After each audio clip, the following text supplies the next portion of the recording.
Permite quando vai começar. É difícil conectar.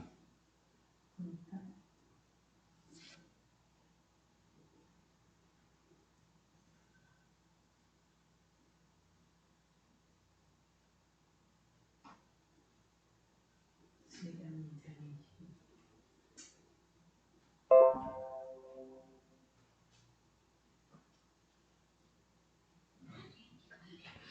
Amém, irmãos? Já tem aí alguns irmãos online. E infelizmente minha internet hoje está um pouco pior do que de costume. Mas vamos lá, em nome de Jesus, vamos dar início. Pai, em nome de Jesus, nós te agradecemos por este momento que tu nos proporciona, Deus, de estarmos mesmo que distantes, Pai, ó Senhor, geograficamente, mas estamos unidos em espírito com o propósito de aprender a tua palavra, Deus. Venha nos guiar, venha, Senhor, nos direcionar em mais este momento de estudo da tua palavra, Deus. Abençoa cada um de nós, nossas famílias, nossos lares. Guarda-nos, Pai, protege-nos do mal. É o que eu te peço. É o que nós te pedimos, Deus, em nome de Jesus. Amém. A gente vai ler um texto aqui da palavra Deuteronômio 30, versículo 11 ao versículo 14. Já vou ler para adiantar. A palavra diz o seguinte: porque este mandamento que hoje te ordeno não é demasiado difícil, nem está longe de ti, não está nos céus para dizeres: quem subirá por nós aos céus, que nos traga e nos faça ouvir, para que o cumpramos? Nem está além do mar para dizeres: quem passará por nós além do mar, que nos traga e nos faça ouvir, para que o cumpramos? Pois esta palavra está muito perto de ti, na tua boca e no teu coração, para a cumprires. Tema de hoje: sola escritura. O que quer dizer sola escritura? Sentido princípio é que somente a Bíblia, somente a palavra de Deus é a nossa regra de fé e prática. Não há adições, não há acréscimos, não há opiniões de homens que se sobreponham à palavra de Deus. Somente as Escrituras são nossa regra de fé e prática.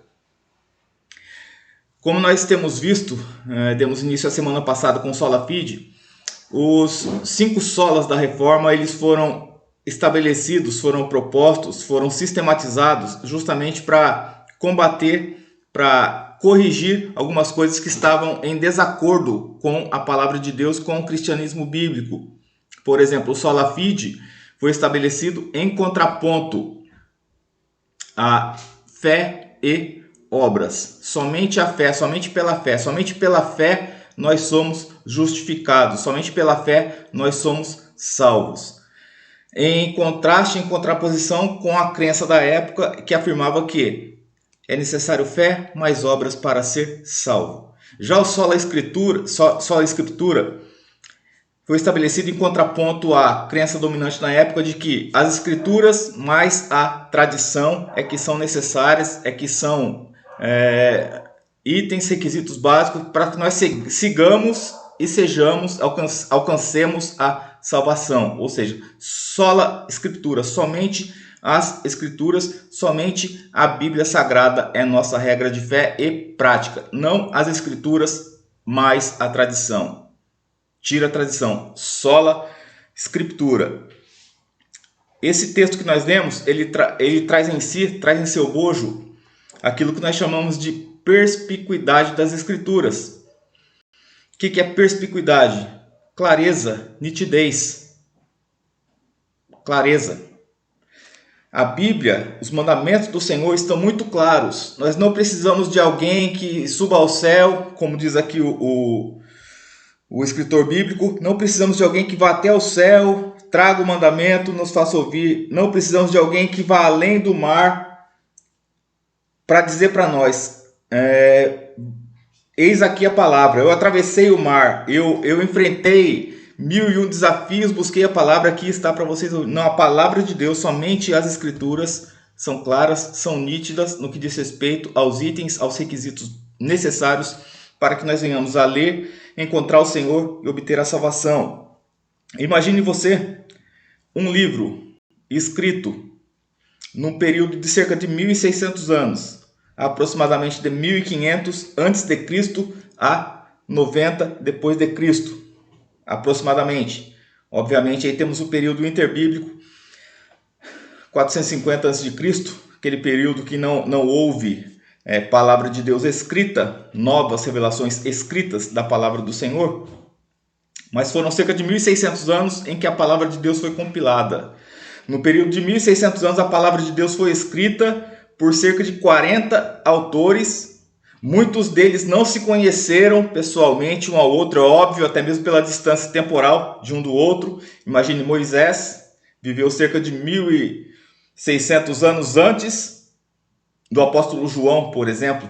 Então é óbvio que não teria como eles se conhecerem. E quando nós pegamos esses livros, esses textos todos escritos no período de cerca de 1.600 anos, por cerca de 40 autores diferentes, e nós temos esse todo coeso, esse todo que tem começo, meio e fim. Essa história que nos apresenta a vontade do Senhor para a nossa vida, que nos apresenta aquilo que o Senhor espera de nós, que nos apresenta promessas vindas da parte do Senhor. Quando nós temos esse livro e observamos as circunstâncias em que foram escritos, nós temos a certeza, sim, realmente essa é a palavra de Deus. É interessante observar, irmãos, que no Antigo Testamento, quando a palavra era escrita, por exemplo, quando Moisés escreveu o Pentateuco, imediatamente, por exemplo, quando ele desceu do Monte Sinai com as tábuas da lei, imediatamente já se sabia que aquilo era palavra de Deus, já se seguia como palavra de Deus.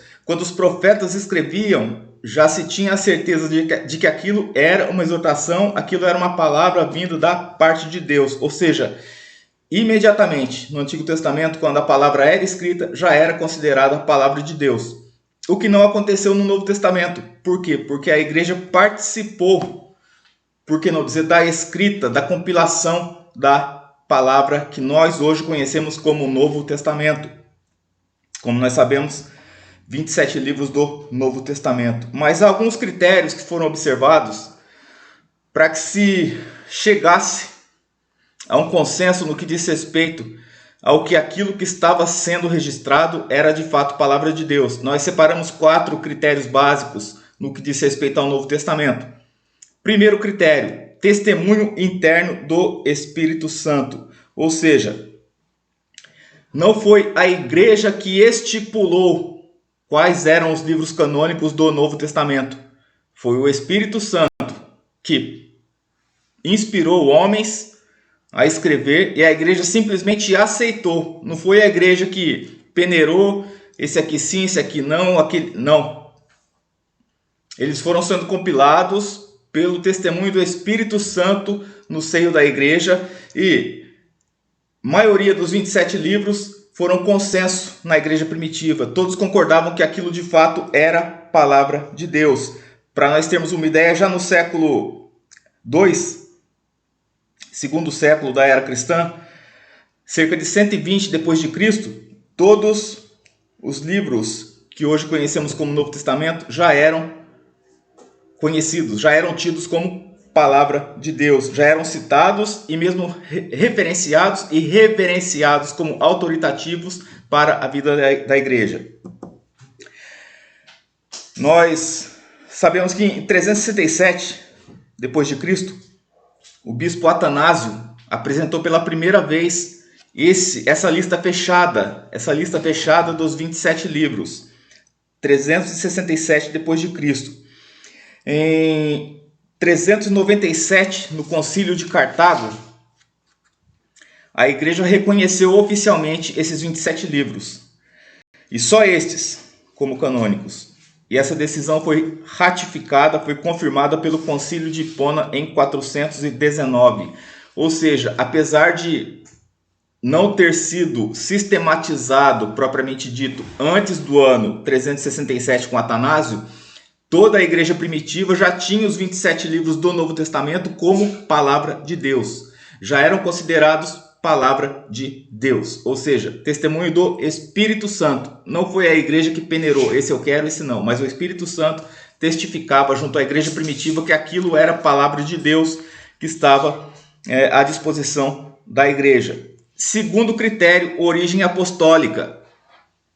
No Novo Testamento, os livros para serem considerados canônicos deviam, necessariamente, devem ser provenientes de ou apóstolos ou de pessoas ligadas aos apóstolos. Por exemplo, nós temos Marcos, o jovem João Marcos, que, muito embora não tenha sido um apóstolo, ele estava diretamente ligado a Pedro, ao apóstolo Pedro. Tanto é que, muitas vezes, o Evangelho de Marcos já chegou a ser chamado de Evangelho segundo Pedro, Evangelho de Pedro. Por quê? Porque observa-se a história contada a partir do prisma do apóstolo Pedro, ou com forte influência, forte carga de influência do apóstolo Pedro.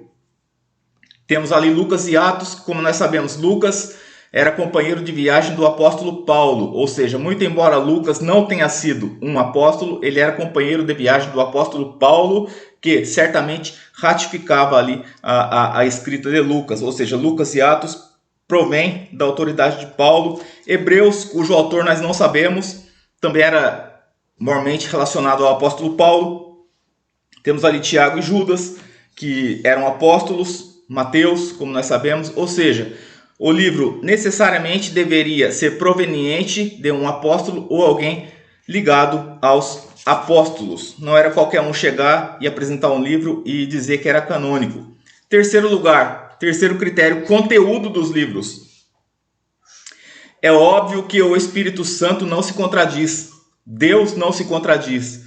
Ou seja, para que fosse considerado canônico, ou para que seja considerado canônico, o livro não pode ir contra outros ensinamentos bíblicos, não pode ir em desacordo com outros ensinamentos bíblicos, e outros preceitos bíblicos, outros textos bíblicos.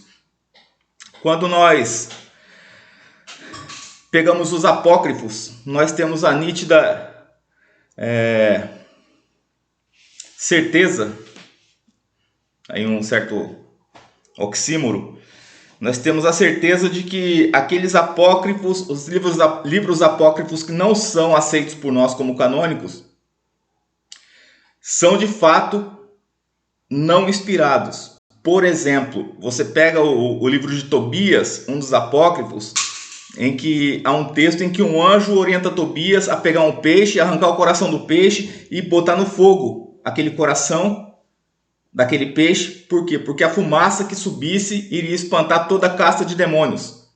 Ou seja, nós sabemos que esse tipo de demônio só se expulsa com jejum e oração. Aí chega um anjo, suposto anjo, fala para Tobias que o fogo, a fumaça que subir do coração do peixe queimado vai espantar os demônios. Ou seja, perceba a contradição, perceba a grande contradição entre esse texto e os demais ensinamentos bíblicos.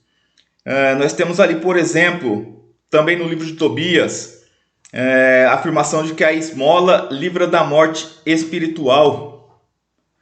Segundo Macabeus, ensina a oração pelos mortos, coisa que, como nós sabemos, não provém da palavra de Deus. Tá? Ou seja, esses livros ensinam uma série de heresias. Esses livros ensinam uma série de coisas em total desacordo com a palavra de Deus. E até mesmo no final de 2 Macabeus, é interessante que o escritor fala o seguinte: se esses fatos que eu aqui registrei, que fatos? Macabeus, estão bem ordenados, este era o meu desejo. Porém, se estão imperfeitos, medíocres, isso é o melhor que eu pude fazer. Ou seja, o próprio autor do livro fala, tentei fazer um negócio legal aí, mas se não ficou bom, me desculpa aí. Como é que você vai considerar isso a palavra de Deus? Como é que nós vamos considerar um texto desse como sendo autoritativo, como sendo de fato a palavra de Deus? Por isso os apócrifos foram rejeitados pelos protestantes, porque estão em desacordo com a palavra de Deus. Ademais, eles não foram citados por Jesus, não foram aceitos pelos pais da igreja e não foram aceitos pela comunidade judaica do início da era cristã. Quarto critério, as evidências internas do Novo Testamento. É interessante que você observa ao longo das epístolas paulinas, apenas para citar um exemplo,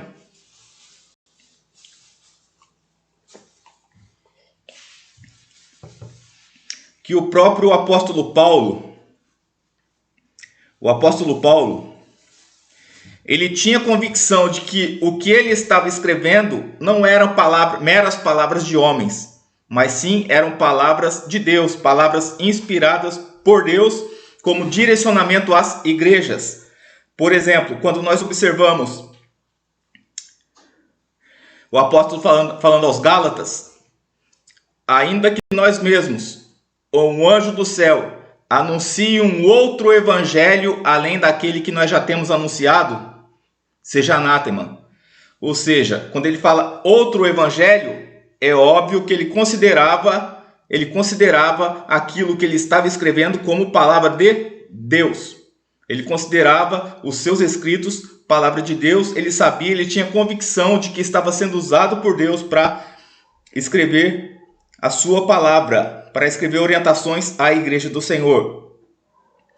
Nós vemos ali também aos Gálatas, mais adiante, capítulo 1, versículos 11 e 12, diz o seguinte: o evangelho por mim anunciado, Paulo falando, o evangelho por mim anunciado não é segundo o homem, porque eu não o recebi nem aprendi de homem algum, mas mediante revelação de Jesus Cristo. Ou seja, o que ele escrevia, ele o recebia diretamente por revelação divina, por revelação de Jesus Cristo. Quando nós observamos também um outro texto,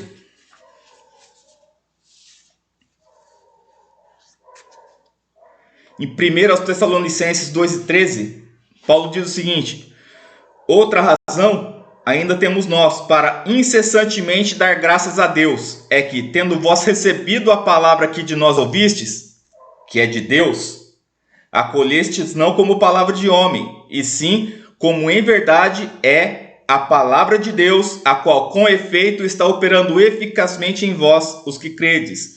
Ou seja, ele afirma que os irmãos de Tessalônica recebiam a palavra, acolhiam a palavra que ele pregava, não como mera palavra de homem, mas como palavra de Deus, que é o que realmente ela era. Palavra de Deus. Palavra do Senhor, como em verdade é palavra de Deus. Quando nós pegamos ali a segunda carta de Pedro, interessante observar que o apóstolo Pedro também considerava os escritos de Paulo como divinos. Ou seja, os apóstolos eram concordes entre si de que o que eles estavam escrevendo já era revelação divina, já era parte do texto da nova aliança. Pedro fala o seguinte: tende por salvação a longanimidade de nosso Senhor, como igualmente nosso amado irmão Paulo vos escreveu, segundo a sabedoria que lhe foi dada, ao falar acerca desses assuntos, como de fato costuma fazer em todas suas epístolas, nas quais há certas coisas difíceis de entender, que os ignorantes e instáveis deturpam, como também deturpam as demais escrituras para a própria destruição deles.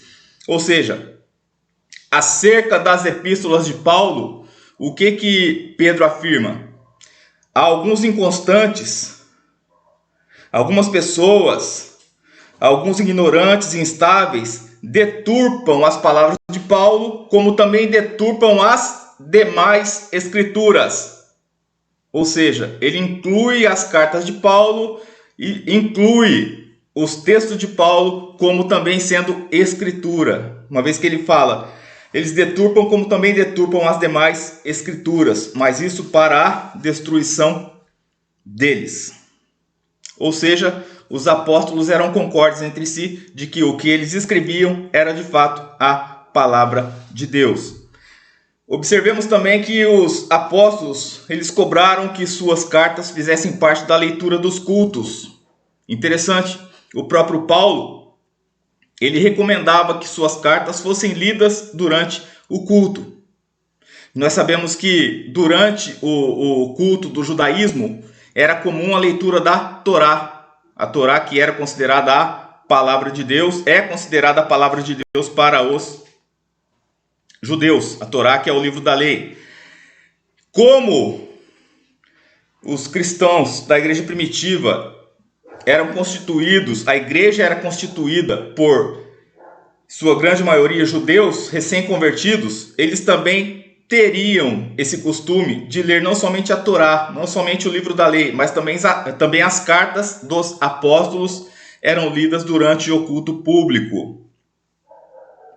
Por exemplo, escrevendo aos Colossenses 4,16, Paulo diz o seguinte: conjuro-vos pelo Senhor que esta epístola seja lida na igreja dos Laodicenses.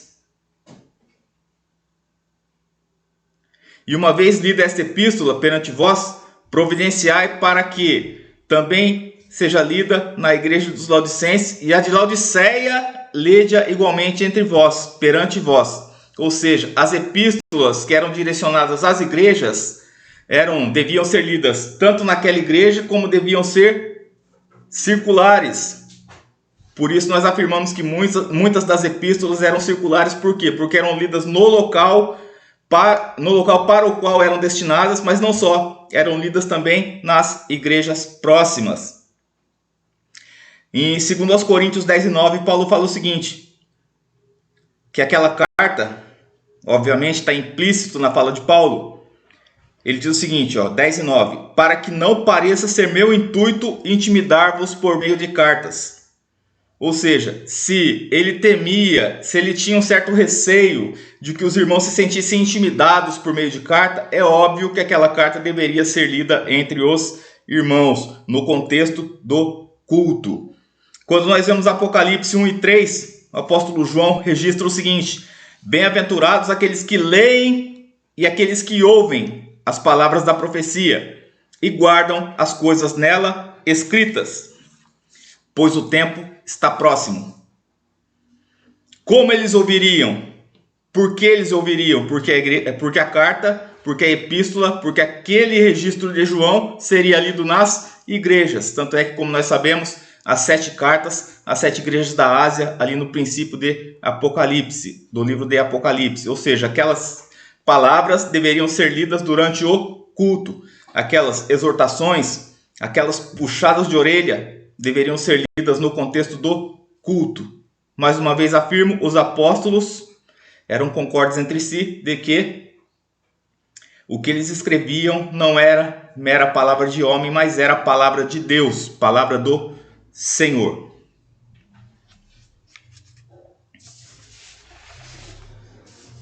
Graças a Deus. Irmãos, tudo bem até aí? Se o áudio, se a imagem tá contento aí, dê um joinha, por favor. Alguém só para ratificar, por favor.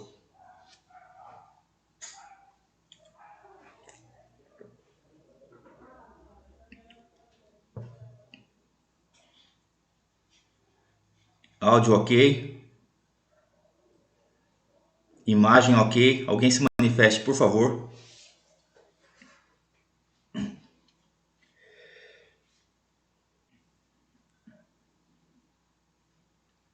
Obrigado. Obrigado, irmãos. Pietra, Linda, Luísa, muito obrigado. Márcio, valeu. Pedrina, Vitória Federici, Cunha Gabi. Aí todo mundo se manifestou, que bênção. Quer dizer que tá tudo ok. Muito obrigado, irmãos. Obrigado aí pelo retorno. Agora algumas breves aplicações e considerações finais. Primeiro, nós temos falado de sola escritura.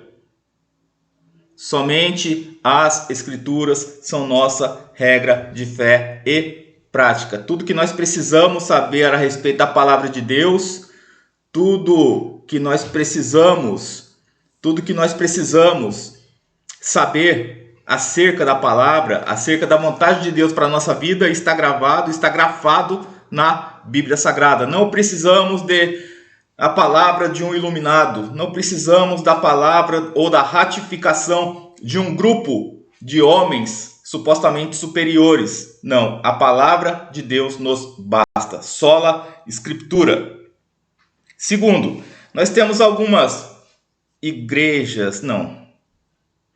algumas seitas em nossos tempos que acrescentam revelações ao Evangelho. Por exemplo, se nós estivéssemos na igreja, eu ia perguntar aqui, muitos de vocês falariam algumas delas. Por exemplo, Igreja de Jesus Cristo dos Santos dos Últimos Dias. Eles não têm somente a palavra, eles têm a palavra mais o livro de Mórmon. Precisou acrescentar algo à Bíblia, deixou de ser igreja. Porque a palavra de Deus basta à igreja. Não é necessário um outro evangelho de Jesus Cristo, como é chamado o livro de Mórmon. Nós temos, por exemplo, a Igreja Adventista do Sétimo Dia.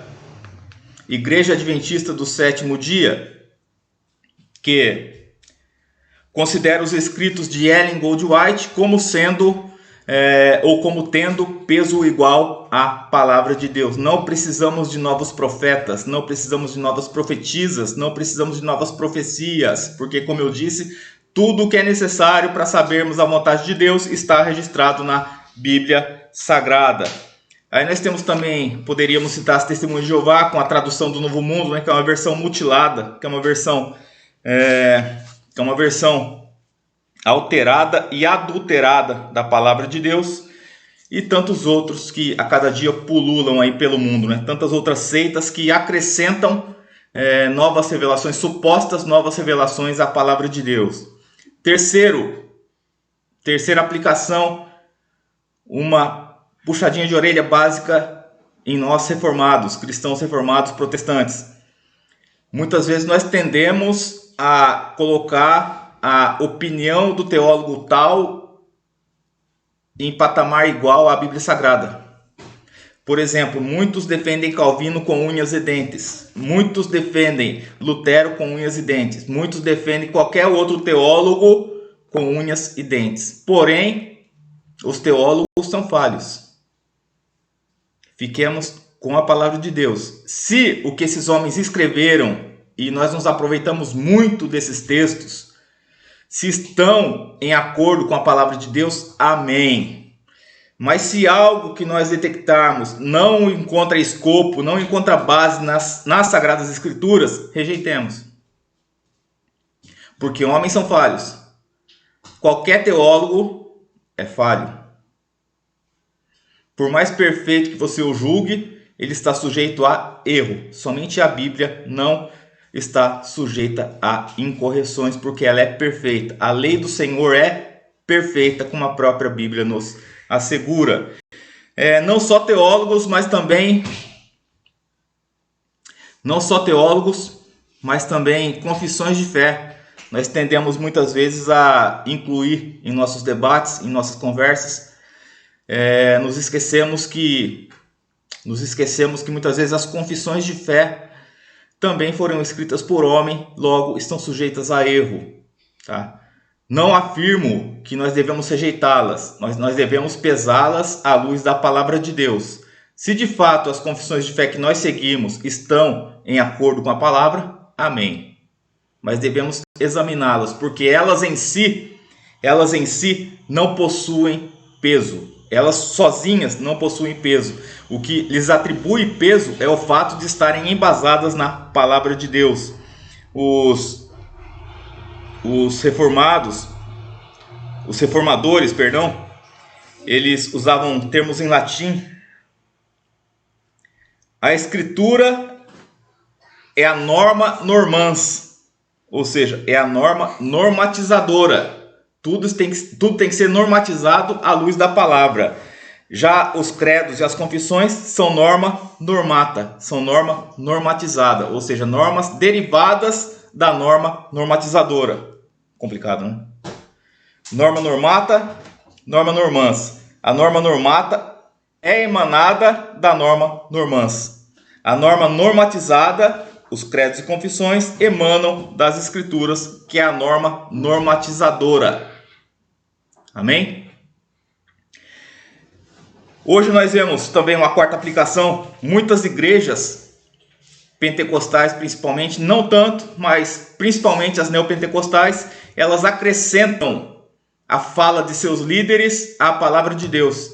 Eles consideram a fala de seus líderes com peso igual ou até mesmo superior àquilo que está registrado na palavra de Deus. Mas como nós sabemos, só a palavra de Deus possui a revelação, só a palavra de Deus é a revelação de Deus para a humanidade. Nós sabemos que até mesmo há incontáveis profetas que tentam impor sua vontade às igrejas, considerando suas palavras também inerrantes, porém inerrante é só a palavra de Deus. E de vez em quando você visitando livrarias virtuais ou livrarias físicas, você até encontra algumas obras aí com um título até chamativo, né? Divina revelação do céu, divina revelação do inferno, o homem que voltou do céu.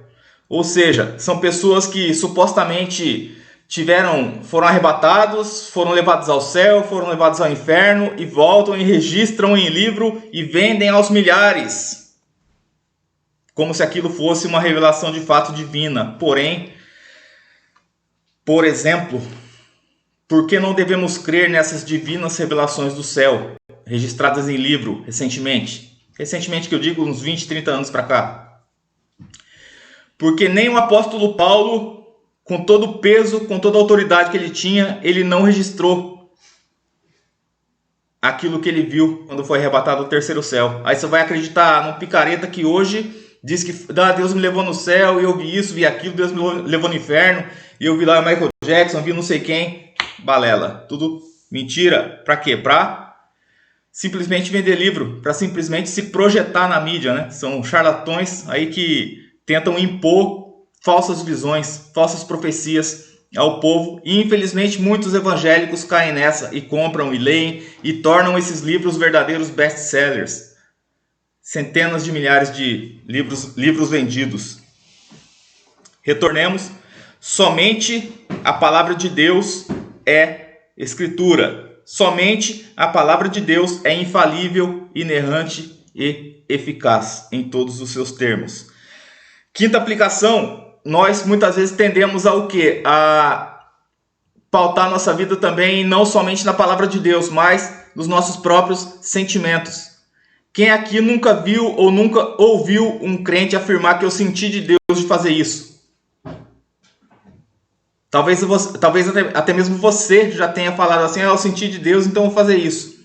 Tá? E nós muitas vezes nos deixamos levar pelo nosso sentimento, como se o nosso sentimento fosse uma normatização interna, através do qual nós poderíamos ou podemos agir, pensar, tomar atitudes, decisões. Porque eu senti de Deus. Não é só sentir de Deus e fazer. Observe primeiro, pese de acordo com a palavra de Deus, analise à luz da Bíblia Sagrada, se aquilo que você sentiu se encaixa, se enquadra na vontade de Deus. Em outras palavras, nós devemos moldar a nossa vida de acordo com a palavra e não moldar a palavra para que ela se enquadre na nossa vida. Compreendem? Nós devemos moldar a nossa vida pela palavra e não moldar a palavra de acordo com a nossa vida. O cânon, interessante, o termo cânon quer dizer régua, né? Vara de medir. O cânon, essa vara de medir, essa régua pela qual nós temos que medir nossa vida. Interessante que a palavra também é comparada a um prumo, né? Em Amós é comparada a um prumo. Esse prumo, essa régua que tem que medir a nossa vida. Essa régua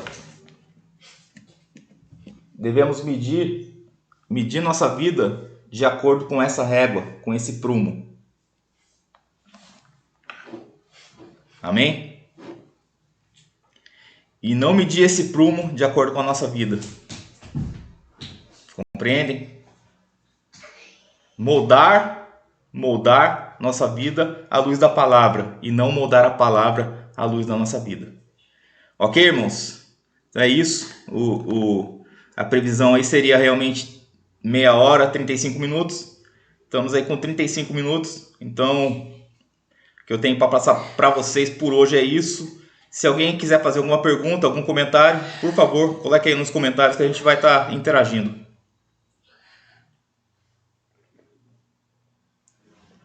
Mais 10 minutos.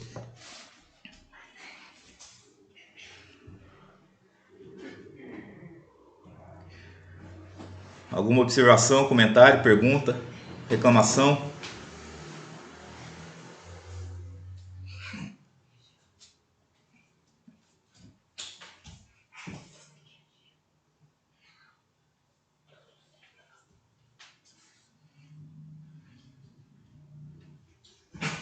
Ninguém quer falar nada? Pode falar? Como? O Pietro quer fazer pergunta. Fala aí, Pietro. Eu não quero fazer pergunta. O que você quer então?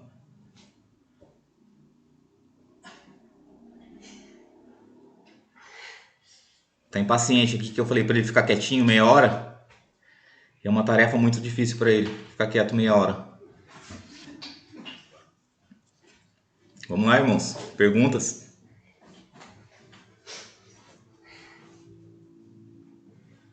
Amém. Lúcia Raboni. Ótimo, irmão. Com resumo e essa explicação ficou bastante clara. Obrigado, irmão. Deus abençoe. Eu quero agradecer a cada um, tá, irmãos? Que nos deu esse voto de confiança. Uma coisa nova pra gente, né?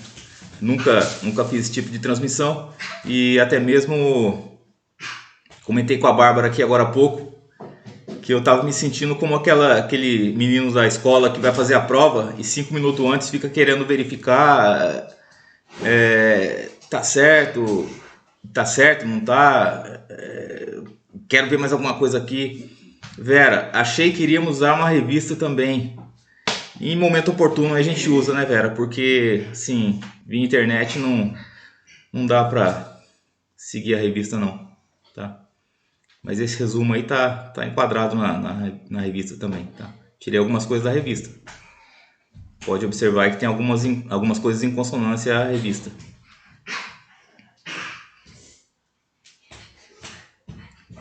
Derek, manda aí, Derek. Dois machucar, rapaz.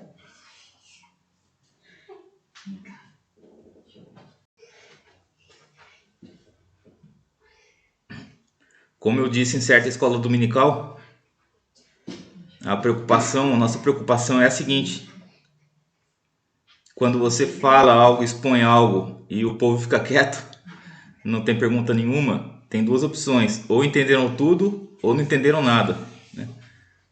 Quero eu acreditar aí que, como a Lúcia falou, com um resumo aí deu para compreender bem. Que bom.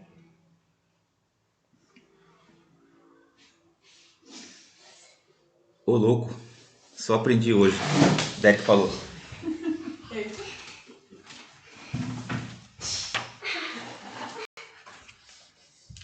Então a nossa próxima, se Deus assim permitir, será Solus Christus. Somente Cristo. Somente Cristo, tá?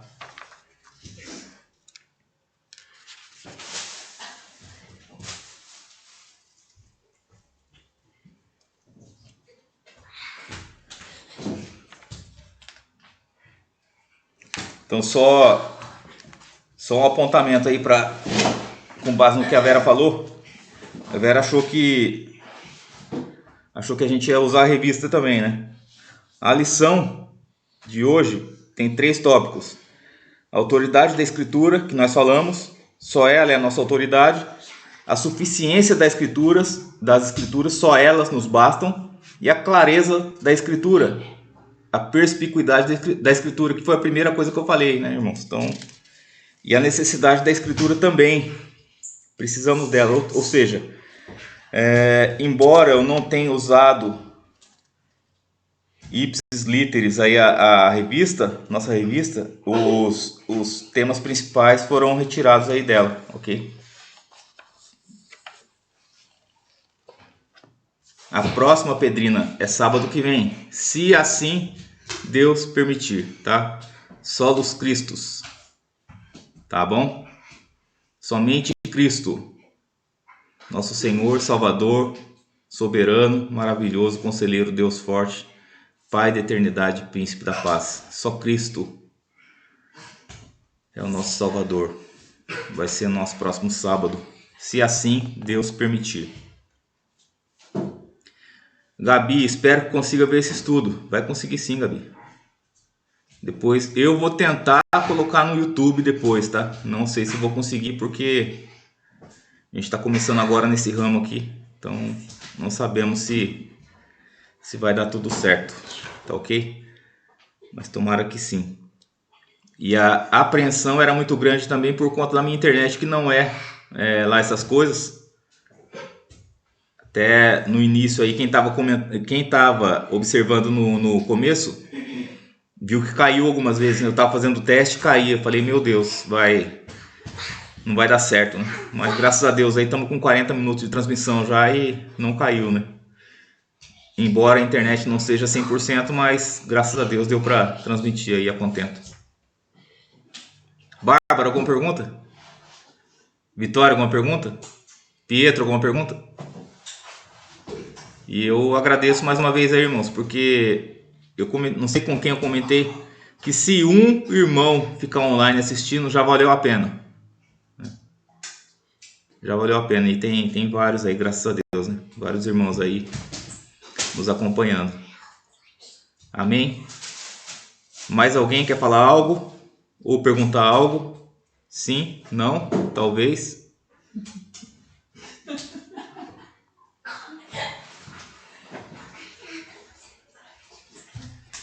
E com base no que foi falado aqui, eu estou à disposição, tá, irmãos? Via WhatsApp, via Instagram, Facebook, por onde vocês quiserem me contactar para tirar alguma dúvida aí, a gente está à disposição. Aproveitando também, irmãos, que eu falo pouco, mas quando começa a falar não quer parar, né? Conversei com o pastor, principalmente para os jovens, mas não só para os jovens.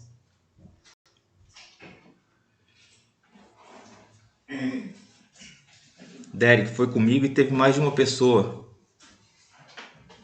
Ah, sim. Foi com o Derek que eu falei, é verdade. Glória a Deus mesmo. Então, irmãos, conversei com o pastor a respeito.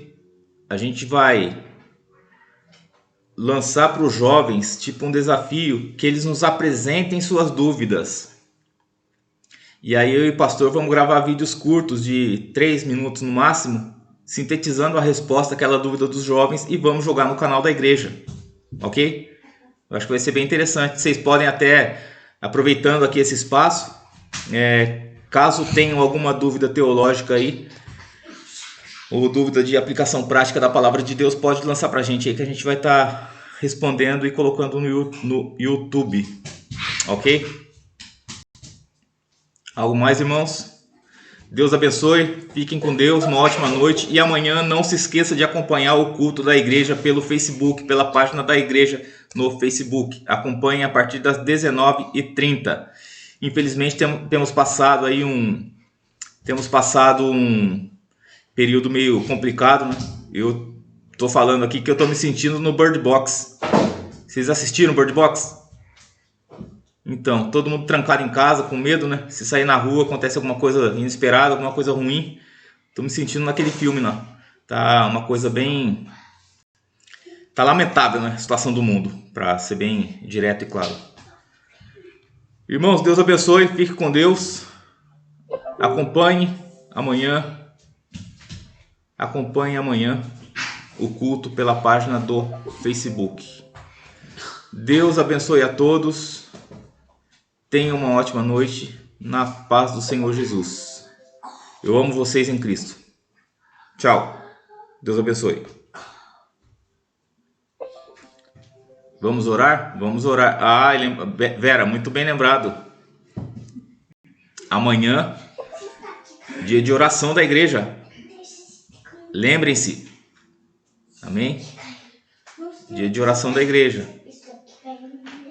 A IPB conclama todos os crentes, cristãos, a dedicar o dia de amanhã ao jejum e oração por nossa pátria, né? por nosso mundo, né? Diante aí desse quadro que tem se apresentado, quadro lamentável, né? Que dispensa maiores comentários, tá? De dói o coração, mas vamos orar aí. Em nome de Jesus. Pai, nós te agradecemos mais uma vez, nós te louvamos Porque sabemos, Pai, nós cremos que Tu estás no controle, Tu estás no comando, Deus, de todas as coisas. Tu estás assentado no trono do universo. É assim que nós cremos e é assim que nós o vemos, Pai. E cremos que em todas as coisas há um propósito. Seja ela, Pai, para nos alertar, seja ela, Senhor, para nos exortar e para abrir nossos olhos, Pai, para que nos acheguemos mais a Ti, para que nos acheguemos mais à Tua presença santa, para que nos dediquemos mais às coisas que provêm de Ti, Deus. Te louvamos por tudo, te agradecemos, Pai, por todas as ricas e preciosas bênçãos que Tu tens nos dado, Deus, pela Tua proteção a cada dia. E te pedimos, continua conosco, Deus. Somos carentes de Ti, carentes da Tua presença santa, carentes, Pai, das Tuas mãos, nos conduzindo, nos protegendo, nos abençoando, Pai. Guarda-nos, esconde-nos à Tua sombra, Deus. Guarda-nos, cobre-nos sob o sangue do Teu Filho Jesus, Deus. Nos abençoa, precisamos de Ti. Continua nos dando a Tua graça, ó Senhor, para que possamos sobreviver, subsistir nesses dias maus, Deus. Senhor, te agradecemos por este momento em que estivemos também, Deus, falando a respeito da Tua palavra. Te louvamos por esta rica e santa oportunidade, Deus. Muito obrigado por tudo. Muito obrigado por tudo que Tu tens feito por nós, em nós e através de nós, Deus. Nós te louvamos por tudo e te agradecemos no santo e precioso nome de Jesus. Amém. Deus abençoe.